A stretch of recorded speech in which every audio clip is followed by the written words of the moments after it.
Olá, pessoal.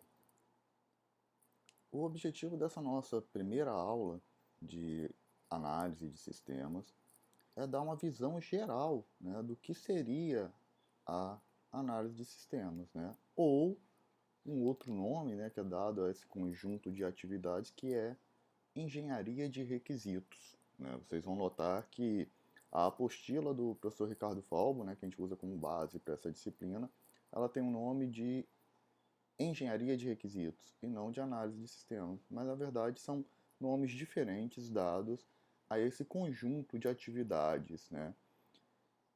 E então vamos começar pelo conceito, né? Do que é engenharia de requisito ou análise de sistema? Na verdade, a gente dá esse nome a todo o processo, né? Todo o conjunto de atividades que visam a levantar. O que é levantar nesse caso? É uma palavra até um abuso de linguagem, né, utilizado. Na verdade, quando eu falo em levantar requisitos, eu estou falando em descobrir quais são os requisitos do software, né? Então, você fazer esse processo de descoberta desses requisitos, de análise desses requisitos. O que seria analisar esses requisitos? Seria, ok, eu descobri qual é o requisito, então agora eu vou avaliar qual a estrutura que eu preciso de informação, né, e de comportamento do sistema para atender a esse requisito. Ou seja, aqui você vai, o levantamento do requisito é descobrir o que é o requisito, qual é a necessidade. A análise é o que você precisa para atender a essa necessidade. Então, é o processo de levantar os requisitos, analisar os requisitos, documentar esse requisito, ou seja, ah, uma vez que eu levantei e analisei o requisito, eu preciso de alguma forma de registrar isso para que isso não se perca com o tempo, né? Então é isso que a gente está chamando aqui de documentar requisitos, gerenciar e controlar, gerenciar os requisitos e controlar a qualidade dos requisitos. O que seria o gerenciar? Os requisitos, eles mudam com frequência, né? Então você precisa de gerenciar essas mudanças nos requisitos. Não só as mudanças, como também o estado que está cada requisito, né? À medida que o processo do software vai caminhando, você tem que ir desenvolvendo esses requisitos, você tem mudanças nesses requisitos, você uh, tem requisitos que podem ser conflitantes, ou seja, um cliente pede uma coisa, outro pede outra diferente, que se conflitam. Então você tem que fazer todo um processo de gerência desses requisitos e controlar a qualidade desses requisitos. A gente vai ver que a gente também tem atividade de controle de qualidade, de teste de requisitos, ok? Então, quando a gente fala em engenharia de requisitos nessa disciplina, a gente está falando de todo esse processo, né, de todas essas atividades de levantamento, análise, documentação, gerência e controle de qualidade dos requisitos, né? Essas atividades que envolvem todo essa gerência desses requisitos, ou seja, essas atividades que envolvem descrever o que o software deve fazer, também é chamado de análise de sistemas, ok? Então daí essa questão do nome da disciplina, né?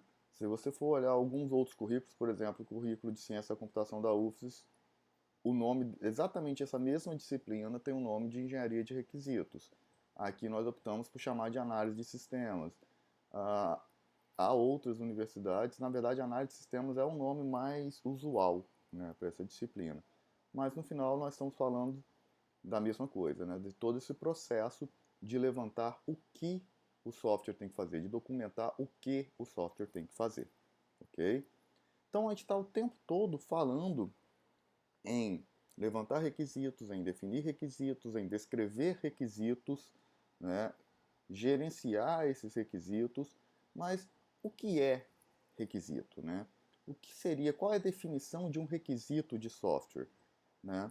Ah, quando o requisito é uma palavra, né, que não é empregada só nesse contexto de software, né?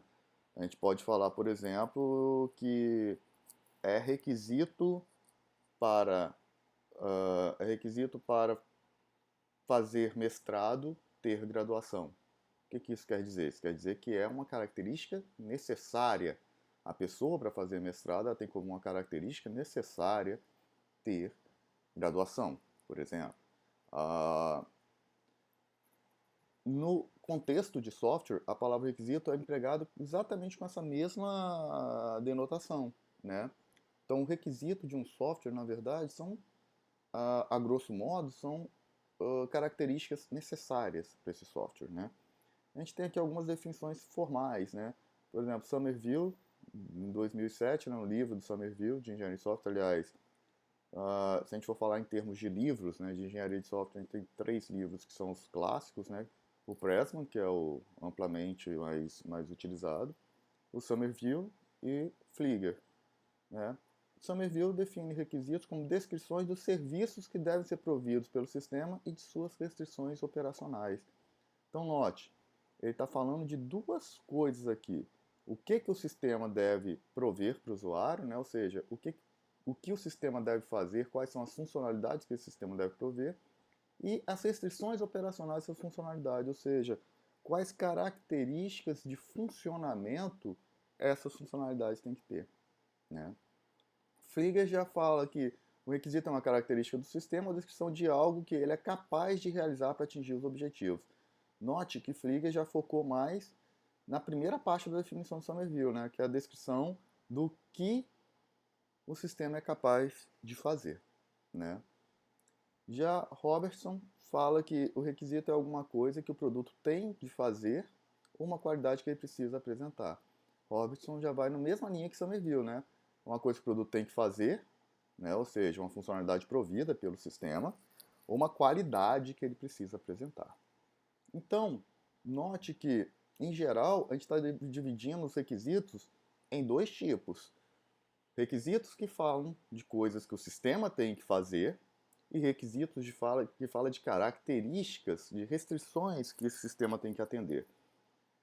Essa divisão dá origem aos 2 tipos clássicos de requisito que 2 tipos clássicos de requisito que nós temos na engenharia de software ou na análise de requisitos, que são os requisitos funcionais e os requisitos não funcionais. O que são os requisitos funcionais? Os requisitos funcionais são essas declarações de o que o sistema deve fazer, né, o que o sistema deve prover. Mas mais do que dizer o que o sistema deve fazer, você deve descrever, né, mais claramente isso. Não é simplesmente falar, ele deve fazer tal coisa, né? Se você parte para uma descrição de requisitos mais detalhadas, você entra nos critérios, né, do que ele deve fazer. Então vamos lá.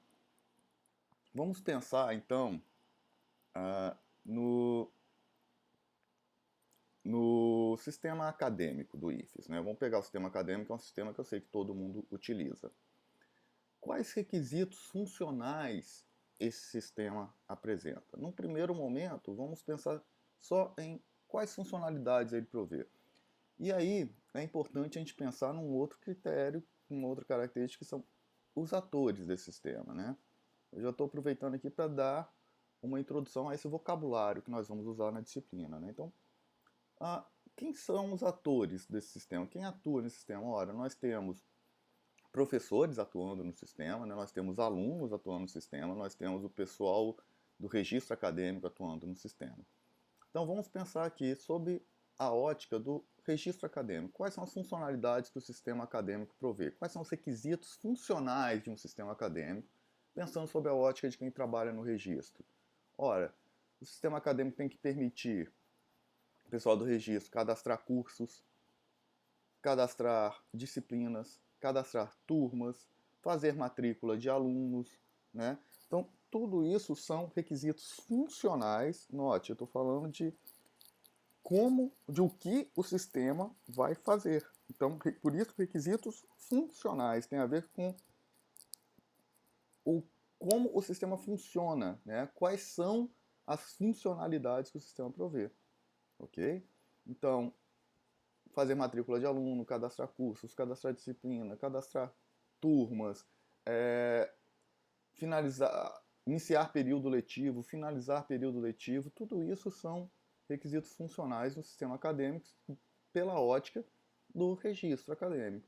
Se pensarmos na ótica do professor, né, que é um outro ator desse sistema, a gente teria alguns requisitos funcionais como registrar uma aula, como registrar uma avaliação, como registrar notas de avaliação, como enviar mensagens para alunos, enfim. Né? Então a gente tem um outro conjunto de funcionalidades. Se a gente pensar sobre a ótica do aluno, quais seriam os requisitos funcionais do sistema acadêmico? Consultar a nota, consultar a quantidade de faltas, consultar horário, enfim, obter material, consultar mensagens, talvez enviar mensagem para o professor se o sistema prover alguma coisa desse tipo. O nosso não provê, mas poderia ser um requisito do sistema. Fazer matrícula, fazer requisição de matrícula. Né? Então, você tem também um conjunto de funcionalidades que o sistema deve prover para o aluno. Então, tudo isso que a gente falou são requisitos funcionais do sistema acadêmico. Ok, mas se os requisitos funcionais têm a ver com aquelas necessidades, né, do que o sistema tem que prover para o usuário, o que seriam os requisitos não funcionais? Os requisitos não funcionais eles descrevem restrições sobre essas funções providas pelo sistema. E essas restrições limitam as opções que nós temos na hora de criar uma solução para aquele problema. Por exemplo, o sistema acadêmico, uma restrição muito forte dele é que ele deve ser acessado pela internet para que os alunos consigam, pelo menos pelos alunos, né, ele tem obrigatoriamente ser acessado pela internet para que os alunos consigam consultar suas notas, faltas a partir de suas casas, por exemplo, né? Um outro requisito funcional que o sistema acadêmico tem, por exemplo, vamos pensar no IFES, né? O IFES Campus Colatina hoje tem mais de 1.000 alunos. O IFES, a rede IFES, eu sinceramente não tenho os dados aqui no momento, mas vamos supor que tenha por volta de 100.000 alunos. Ora, se o sistema tem por volta de 100.000 alunos, minimamente, fora, desculpa, em torno de 100.000 alunos, fora professores e pessoal do registro, enfim.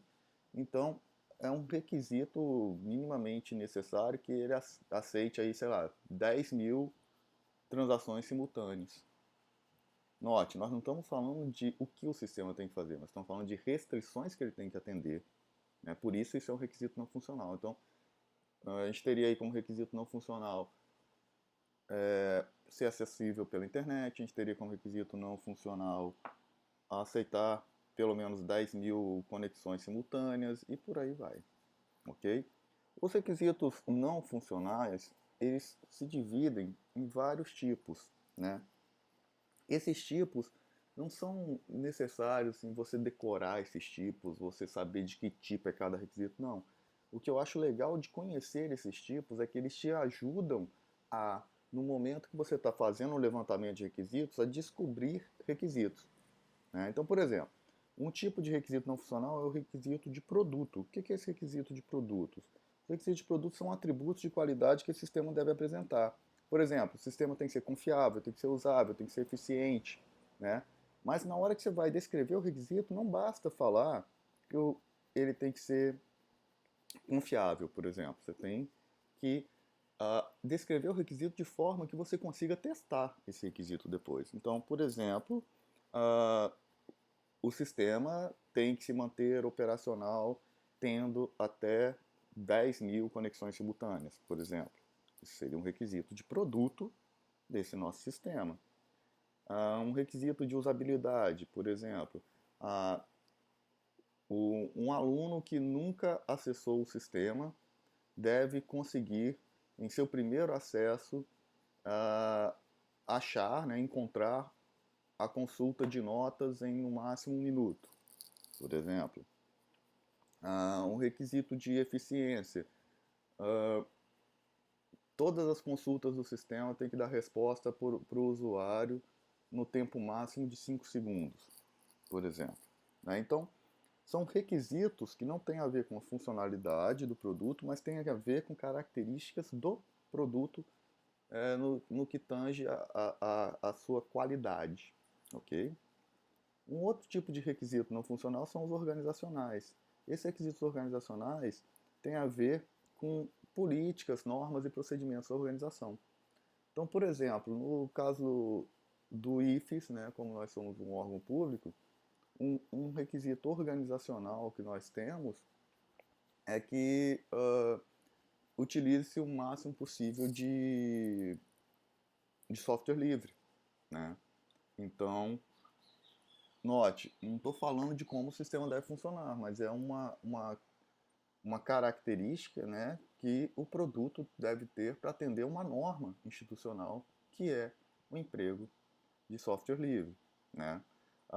Você pode ter restrições de entrega, por exemplo, olha, esse sistema tem que estar implantado até o final do ano, por exemplo. Isso seria um requisito não funcional organizacional, ok? Um outro tipo de requisito não funcional são requisitos externos, ou seja, são requisitos derivados de fatores externos à organização, né? Ele pode ter a ver com questões legais, pode ter a ver com questões de interoperabilidade. Por exemplo, vamos supor que você esteja fazendo um sistema de comércio, né? E existe uma legislação que diz que toda nota fiscal deve ser emitida de forma eletrônica e deve ter a conexão aí com o sistema do Ministério, se eu não me engano, da Fazenda. Então, o que acontece? Você aí tem um requisito externo de que, primeiro, você tem que emitir essa nota eletrônica, ou seja, é um requisito legal, né? Mas que traz também um outro requisito de interoperabilidade, que é que você deve emitir essa nota, não só deve ser eletrônica, como deve ser no formato que você consiga comunicar com o sistema do governo federal que tem que receber essa nota. Então, note que o requisito funcional era simplesmente o sistema deve emitir nota fiscal. Ponto. Isso era o requisito funcional. E aí, por questões externas, você acabou tendo aí um requisito não funcional externo. Então, o requisito funcional era simplesmente emitir a nota. É isso o que o seu sistema tem que fazer, emitir nota. Mas aí você tem outros requisitos não funcionais que delimitam como que você tem que emitir a nota, que são esses requisitos de que a nota tem que ser emitida em formato eletrônico, no formato que o sistema do governo federal exige e que seja enviado para esse sistema do governo federal, ok? Então, você tem esses requisitos não funcionais externos, ok? Então, só recapitulando, requisitos nós temos funcionais, que tem a ver com o que o sistema vai fazer, né? Por exemplo, um sistema de comércio aí, tem que permitir cadastrar produto, cadastrar a entrada de produtos, cadastrar a venda de produtos, emitir notas fiscais, permitir o cancelamento de uma nota e por aí vai. E tem os requisitos não funcionais, que não tem a ver com o que o sistema vai fazer, mas com atributos de qualidade desse sistema e com restrições que podem ser organizacionais ou externas a esse sistema.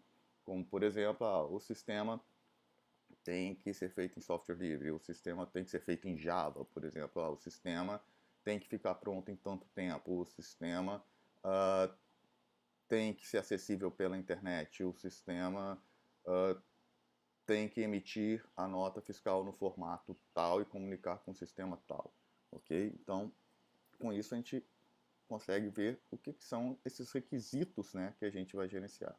Aqui eu tinha proposto um exercício, mas esse exercício a gente acabou fazendo durante a explicação, que é pensar em requisitos funcionais e não funcionais. Ok?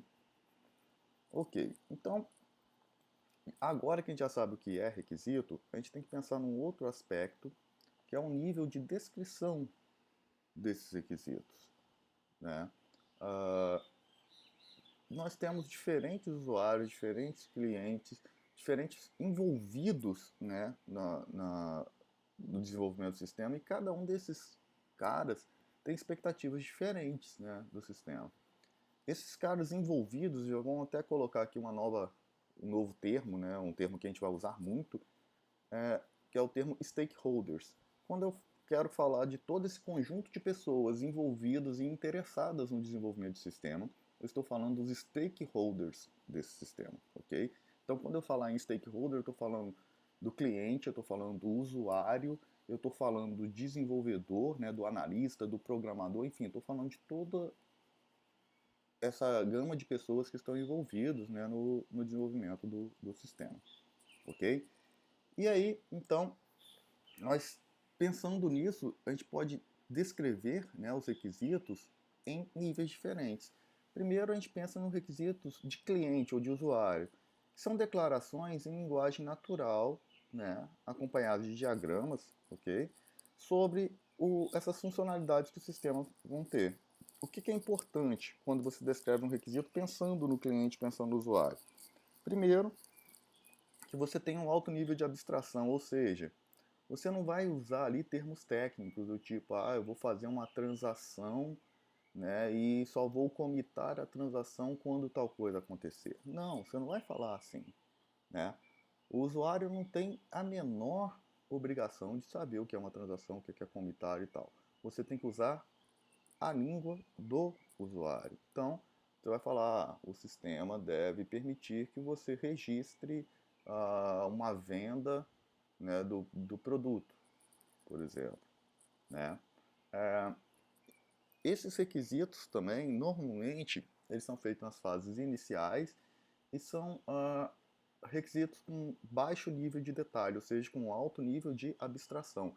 Então, são requisitos normalmente utilizados como base para contratação, né, e planejamento do projeto.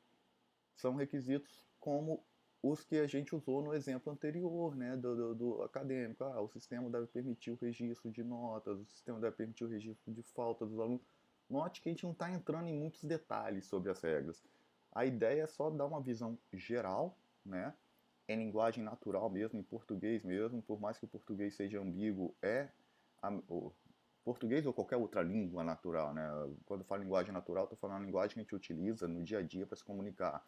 Inglês, português, alemão, espanhol, enfim, né? Essas línguas, elas têm um alto grau de expressividade, né? Porém, também tem um alto grau de ambiguidade. Essa é a característica da linguagem natural, né? A ambiguidade é indesejável no desenvolvimento de software, mas para um primeiro momento, onde o que a gente precisa é comunicação, é o melhor tipo de linguagem que tem. Então, esse primeiro passo, requisitos de usuário, né, são um nível de abstração alto, que isso é a primeira listagem de requisitos que a gente tem, que normalmente é usado para planejar todo o projeto, ou no caso de contratação externa, para contratar o projeto, né, eles são feitos mesmo em linguagem natural, e às vezes acompanhado de alguns diagramas, né, que sejam mais intuitivos, né, um fluxograma, enfim, imagens que ajudem a ilustrar, né, o que você está falando. Já num segundo momento, a gente a gente descreve os requisitos que a gente chama de requisito de sistema, que é uma definição mais detalhada dessas funções, né?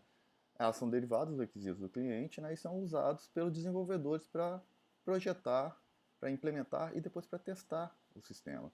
Então, neste ponto aqui, a gente pega aqueles requisitos de cliente e os detalha. Então, por exemplo, na hora que a gente falou do requisito do cliente que era permitir registrar aula, né?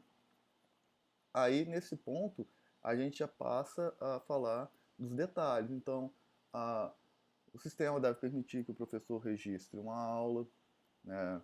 A quantidade de aulas registradas num determinado dia não pode passar, por exemplo, de 5, de 6, enfim. A gente começa a falar das regras de negócio, né?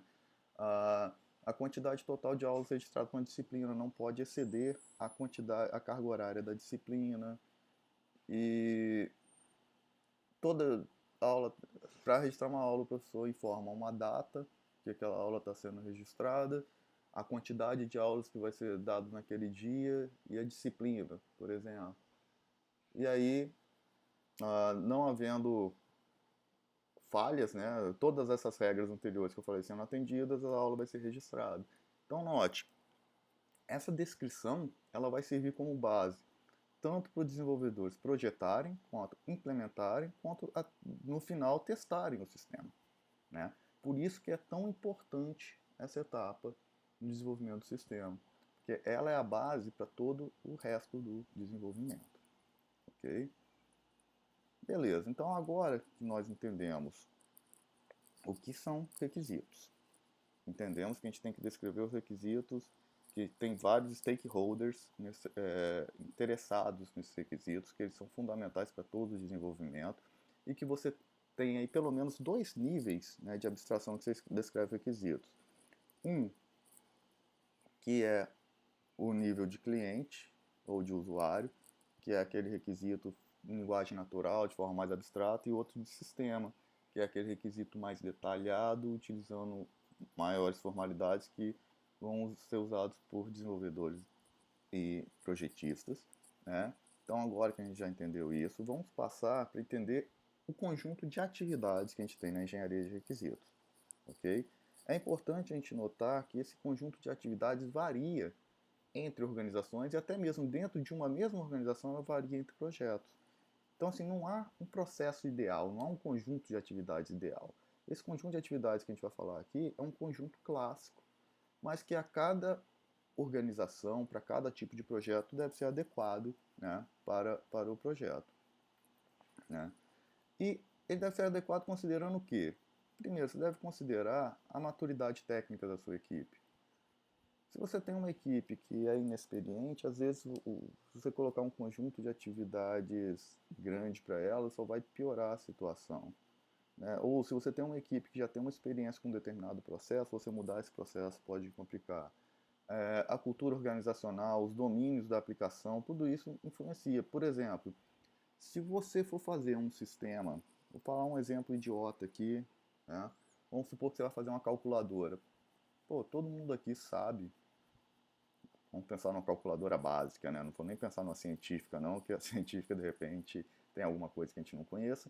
Mas uma calculadora das operações fundamentais, todo mundo aqui sabe quais são as regras. Para somar, para dividir, para multiplicar. Então, não teria sentido você fazer um processo muito amplo de engenharia de requisitos.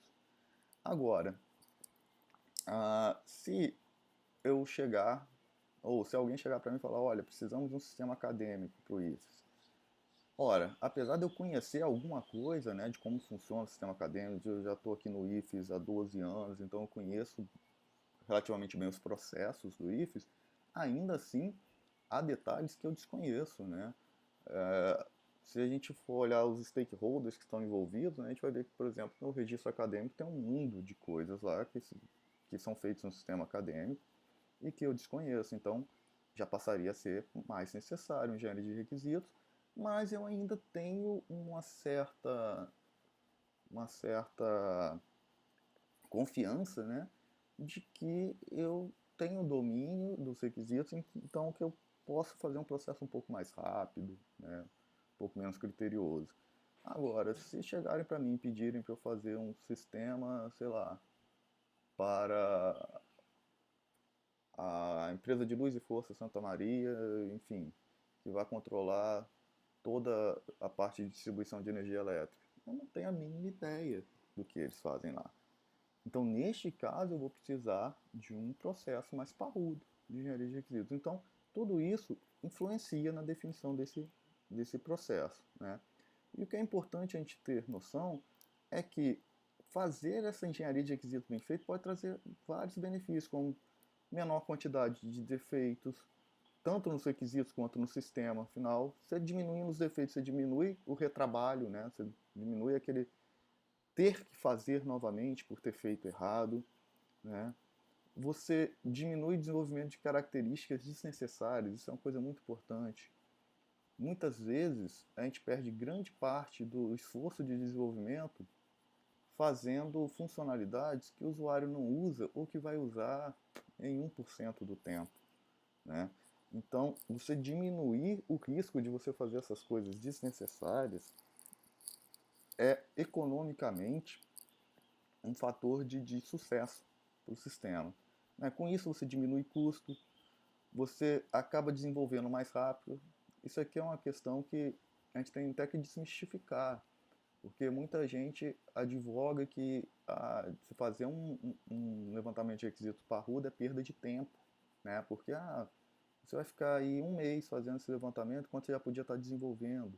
Mas na verdade, muitas vezes esse um mês que você ficou fazendo esse requisito vai fazer com que você desenvolva mais rápido lá na frente do que você sentar para fazer o desenvolvimento, fazer a programação sem ter domínio dos requisitos, né? Então, às vezes é um tempo que você investe no começo para ter retorno depois, né?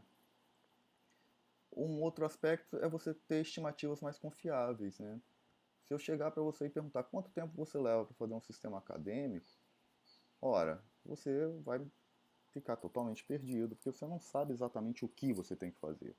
À medida que você vai levantando os requisitos, vai descobrindo o que você tem que fazer, suas estimativas começam a ficar mais confiáveis. Ok? Então, a cara geral, né, as atividades gerais que a gente tem na engenharia de requisitos são essas aqui. Ó. A gente tem o levantamento de requisitos, a análise, a documentação dos requisitos, a verificação, e durante todo o processo você tem que gerenciar esses requisitos. Ok? Eu vou parar essa videoaula por aqui, né? E na próxima parte dessa videoaula a gente vai falar sobre cada uma dessas atividades aqui mais detalhadamente, certo? Então, dá uma paradinha, vocês aproveitem para tomar um café, fazer uma pausa e voltem para ver a segunda parte dessa videoaula, ok? A segunda parte é ainda desta mesma semana. É só uma paradinha para um cafezinho.